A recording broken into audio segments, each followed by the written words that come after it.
Okay, problem 4.38. So I'm gonna kind of do this one like right now. I mean, I've already done it. I just did it like a couple days ago. So a diode operates in series with a resistance and a voltage source. The designer considers using a constant voltage model. So the diode could be represented by a 0.7 volt or 0.6 volt source. For what value of the voltage input source V, this one, is the difference in the calculated values of current only 1%? And then there's another part of the question. So that's easy.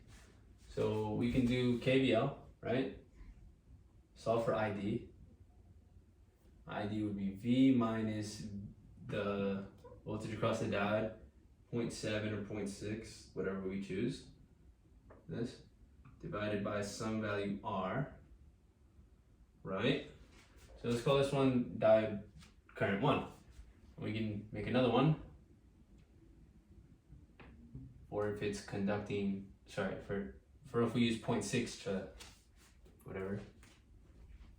And we want the difference between the calculated values of current to only be 1%.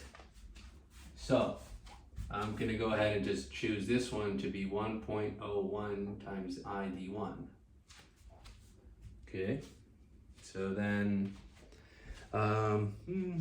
we can do some algebra. Let's do some algebra here.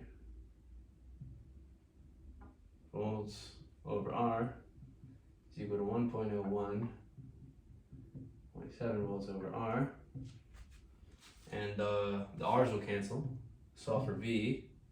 When V is equal to 10.7 volts, the difference between the measured current only differs by 1%, whether we model the diode, which would be a 0.6 or 0.7 volt source.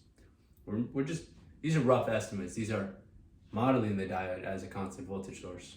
So we don't, so that's why we're not seeing the exponential equation for the diode current, because we're modeling them as constant voltage sources. So we're only using KVL.